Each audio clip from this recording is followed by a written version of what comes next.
hindi ka naman nag-aaral maigi. Huwag ka na mag-aral. Tulungan mo na lang.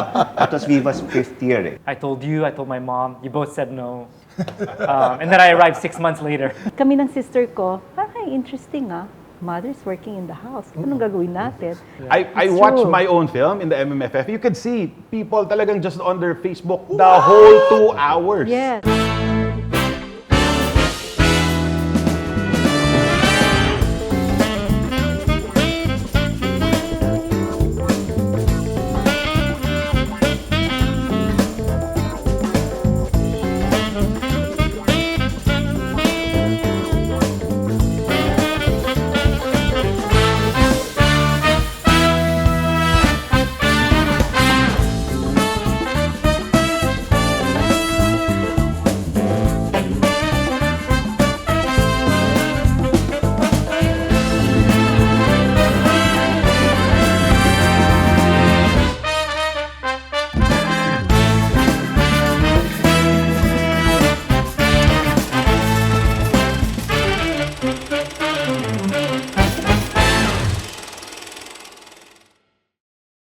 Hi guys. Hello. Thank you for so coming. much. Thank you. Mike, could you please say hi? Hi Keith. Hello, Roselle, hi. Hi, Direk. Hello Vincent, maraming salamat course. for joining us. Oh, please take your seats. Please take your seats.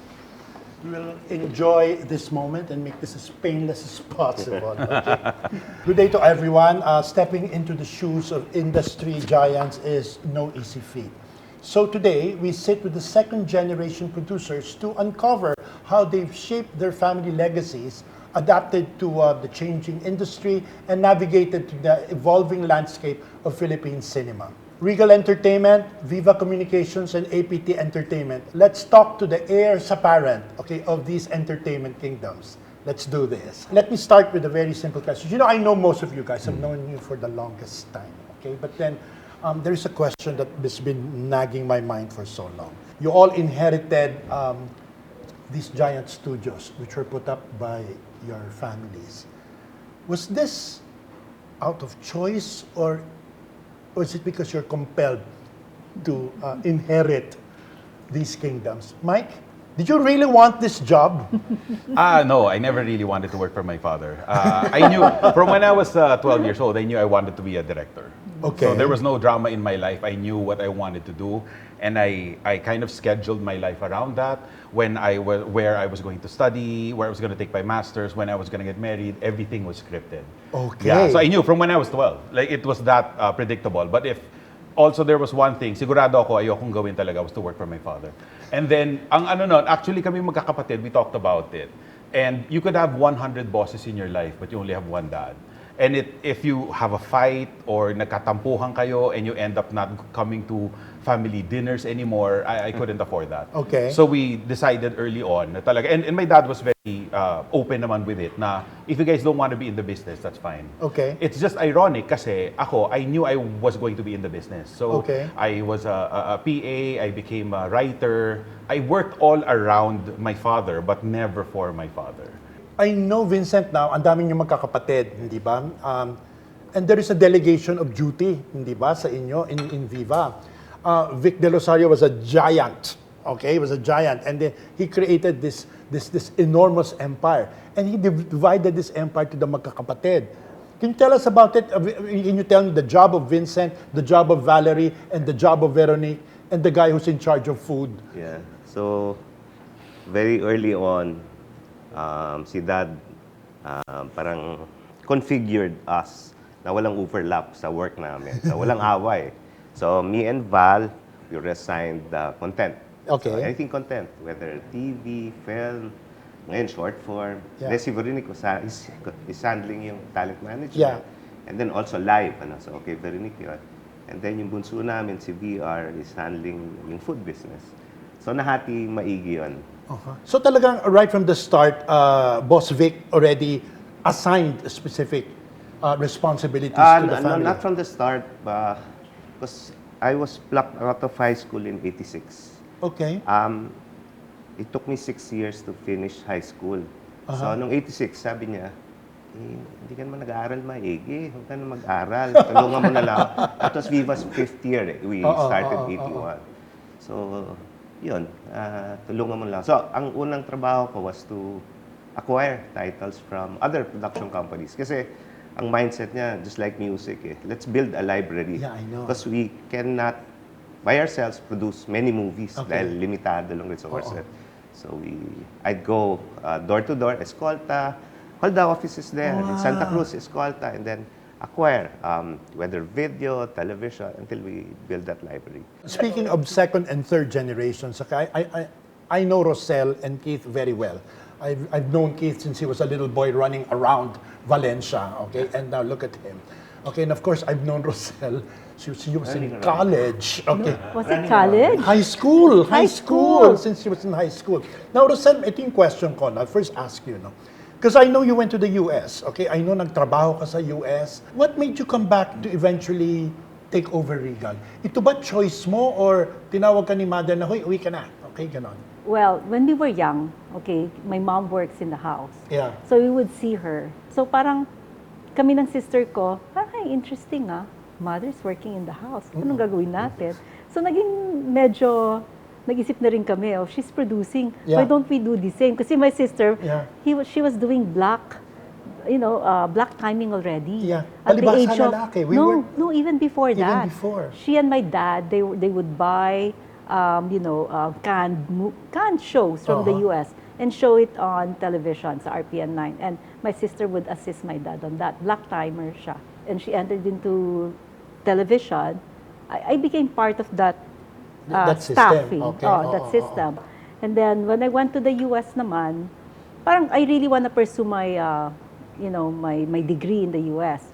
I was set to really go abroad and study. And then my mom suddenly said, I never really want you to go abroad. I really want the family to be together.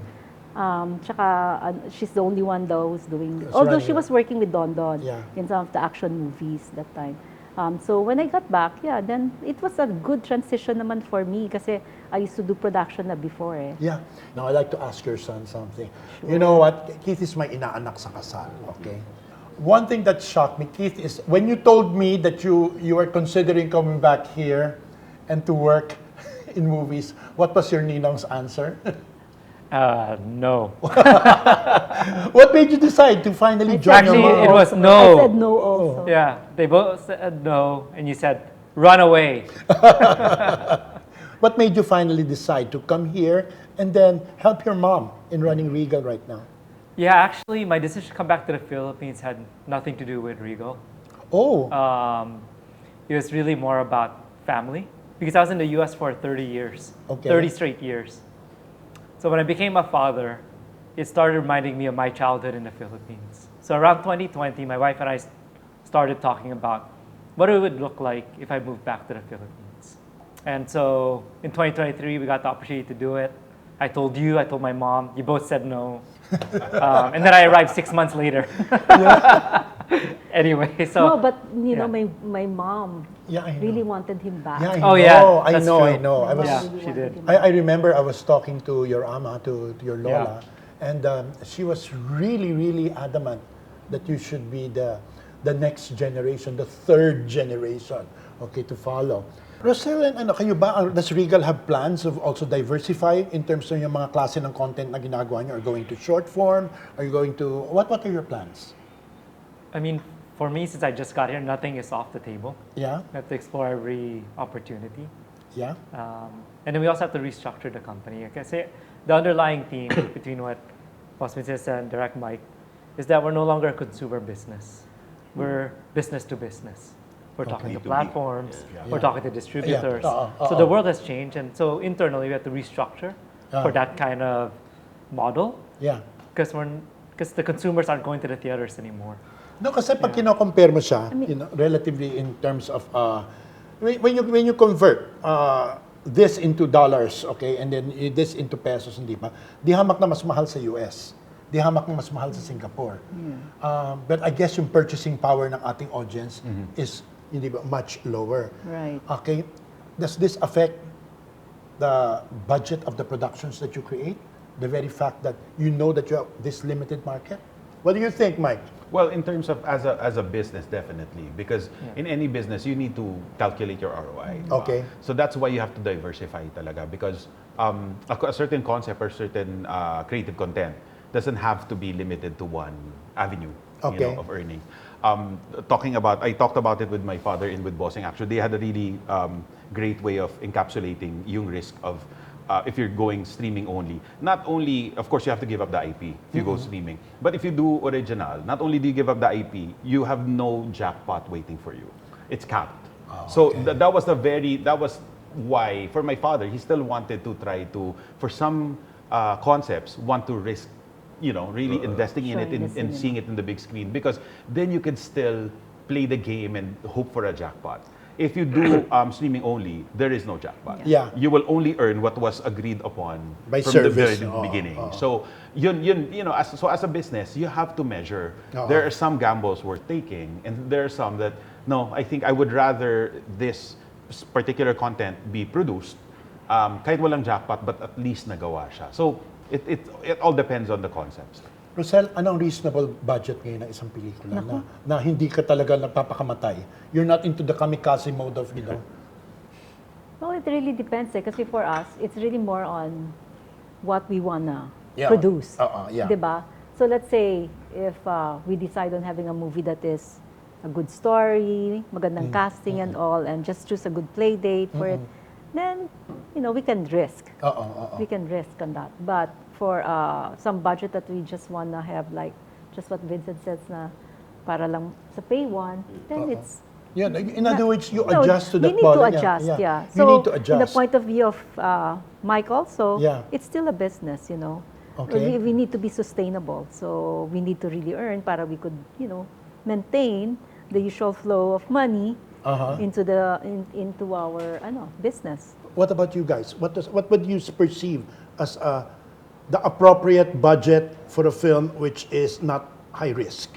Oh, it really depends on the genre, because some genres are much more expensive. So instead of looking at it from a budget point of view, we look at it from a genre point of view. For example, like generally, it's not rewarding to do any action film right now. Why? Just because it takes so much longer. It's much more expensive. And the audience doesn't come out for it as much because you have such good action on TV now. Right. Okay. Every single night. Yeah. So that's one thing. Horror usually also costs a lot more, takes a Okay. lot longer to shoot. Mas mabusisi kasi pag shoot ng horror. But usually, what filmmakers and what producers do is if you're doing a horror thing, then yung casting is not as important anymore. Yeah, because it's the concept. Yeah, it's a concept that goes. So it's more that. It's more of trying to figure out kung ano yung bagay at ano yung makakaya mo in terms of, not so much the budget in terms of peso value, but in terms of genre. Okay. Because you don't want to commit to, sige, gagawa ko ng action film. Pero 5 million lang ang budget. No Then way. don't do it anymore. Kasi sobrang hilaw lang di ba? Sobrang hilaw lang siya So, yun lang. And then, of course, there's also other medyo secondary or tertiary ways of earning now. And that's what we need to also investigate in the future. Because hopefully, eventually, more people will start to go back to the theaters. But we've been waiting for 4 years Yeah. now. Yeah. So more than anything in direct, we've talked about this through the FDCP meetings also about the ticket price. That is one of the big factors. Yeah. But what I've noticed through the years, more than the ticket price, the more dangerous factor is just the change of behavior. Yeah. Yes. Because people don't want to be told when to watch anything. Yeah. I will decide. Right. And I've seen it now with my children. That's already what they were born into. It's really the Yeah. generation. Yeah, they do So not they- like appointment viewing at Yeah. all anymore. I will decide what to watch, when to watch. That is the complete antithesis of cinema. Yeah. I'm telling you, you have to go to the 7:30 screening or the last full show, tapos marami kayong kasama. Yeah. Paano yung katabi mo, you're trying to watch this film that you've waited so long for, tapos nagfe-Facebook siya the whole time. It happened to me. I It's watched true. my own film in the MMFF. You could see people talagang just on their Facebook the whole 2 hours. Yes, it's The whole time. You And get then so I was like, distracted. and then of course, people didn't know that. Kasi I would go and some of the cast would go secretly into, kasi we wanna know We'll what see the audience reaction. And then you could tell talagang some of them were just on their phones the whole time. And now there's this thing which in my generation was never done. It's cool now to record parts of the movie because they share it like they all on TikTok. but there's no malice it's not like Di ba bawal piracy. yun? Exactly. To record anything? But it's all over TikTok because right now instead of Instagram, instead of Facebook, TikTok being a video medium, you want to share that. And then people were like, this is my favorite part. And then they would just record it. I'm like, unbelievable. Talagang you can see them in tayo kasi 'di ba talagang bawal yan. Bawal yan. And we support all of these, movements to kind of protect IP. Now the younger generation, you can't tell me what to do. Right. There was then I'll just record. And eksena lang naman. Ipopost ko lang naman kasi ito yung paborito ko. And they would just record whole scenes. But for all you know, it's a promo. It's promoting the movie. Exactly. Exactly. And that's where you kind of have to figure out if the tail is wagging the dog. We have to produce based on what the audience wants. Yeah. Whether it is a consumer, an individual consumer, or a business, like he said, you still have to conform to what is out there because you can't create a product that no one will watch. Yeah. Then why are we still here? We're not going to survive a month if we do that. Moving on, no, if there is anything which you want changed in the system of making movies here in this country, what would it be? What do you think is necessary?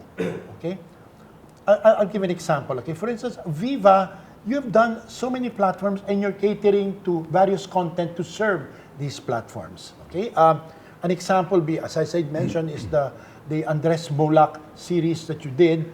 Okay, which suddenly pushed Viva One, okay, to the forefront. I think to match even VMX, right? What was the learning here? I mean, Viva One has been there for quite some time, but then what was it that you learned that all of a sudden you have this platform matching your established VMX? Yeah, I think parang mixture direct nung IP. Kasi yung IP is pre-sold, ano? I forgot, pero like 80 million reads on Wattpad. So it's just a matter for us to put in the right stars. Nataon naman si Andreas, yung batang babae, si Ashtin. What's the name? Ashtin, right, yeah. And then si Rabin, tatlo yun, and nag-lead. Parang timing na bumagay sa kanilang roles. So you've created stars with that, right? Yeah, and then yun nga, we created a hit soundtrack, which is dominating Spotify now. And then they're doing live, so the cast will have a 2-night show in New Frontier. Both nights sold out in 2 hours. So parang there's a movement that we developed. Parang ano lang, nakatalisod ng right na ano. No, grabe kasi the way all of entertainment seems to be interwoven with one another. One platform supports the other. Okay, you create a series, and from the series you have the music, and I think that more or less constitutes the new kind of universe that we have created, hindi ba? Somehow ibang-iba na ang entertainment ngayon from what it was before. But ikaw, do you think it's worth spending millions for big stars? Is that an assurance for a box office hit? Well, what we've realized is that, I mean, if you have a good script, you have a good concept, you have a good idea, it doesn't always matter if you have big stars. But big stars will not solve a bad script. Okay. So big stars will add to something that is already good. Yeah. And for a lot of territories, you need the big stars to even get in. For example, MMFF. Siyempre, banggaan ng mga big stars yan eh. So it's almost part of the cost of entry of MMFF because you have this 2 weeks for the whole year where you're protected, where the releases are all Filipino films. And so, all the big stars want to be part of that also, and you want them to be part of that.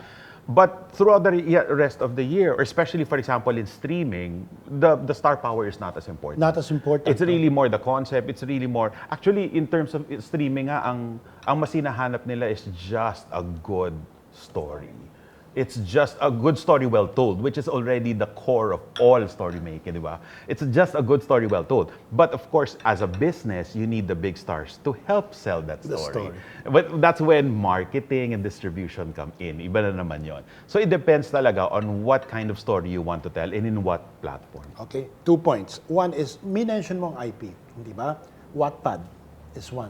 Pero napansin namin dito, unlike nung panahon ng Tita Mina mo noon, Yeah. di ba yung mga Comics. comics talaga, bentang-benta. Okay, because pre-sold na yung nagbasa ng comics. Mga Pablo Gomez, mga, hindi ba? It's pre-sold. But parang dito sa ating kaunti lang talaga ang nag-utilize ng picking up from another medium. You know, if ever it's Wattpad, but then it's not like the big thing, right? I feel it's sort of kind of untapped. What do you think about that? Kayo sa APT? We don't really, I think with my dad kasi, his philosophy is really parang homegrown ideas. He really likes that. And that comes from him. Like when he created Eat Bulaga, it's not like, he was never a fan of like buying from abroad and then trying to create a new version here. He was always, I can only do what I know. So if he comes up with an idea, then parang mas kaya niyang mag-risk, you know, on producing it. So parang naging, you know, that rubbed off on me. So parang a lot of the ideas we do in APT are things that I dreamt of, literally dreamt of. Like I wake up in the morning, Kingdom was like that also. Or sometimes I'm daydreaming and just come up with something. I've rarely ever, we've done it a couple of times, but I've rarely ever bought existing. Also because TV does it a lot. TV does it. On TV right now, there's a lot of existing IP that they're remaking, di ba? And I think a lot more coming out this year. Yeah. So TV does that a lot. For films, parang it depends. Also for Filipino audiences, it's not a given kasi na parang kung nag-work to in one territory, binin lang namin yan, we'll localize it, it'll work immediately. No, Doesn't- it does not. Depends. 80 a year for content for Viva Max. But 80 on the a side, year. we 80 a year. 81 sana yun, tumigil ka gumawa, direct. Are the Filipinos ready for something as controversial as it is? As a theme like this? Kaya lahat ng platform, direct, merong mobile-only na plan eh. Basically, to target True. yung mga solo viewing. Some of my friends will just pay the $29.99 They'd rather pay double the amount? Yeah. That's why to not go out Yeah. and be next to people.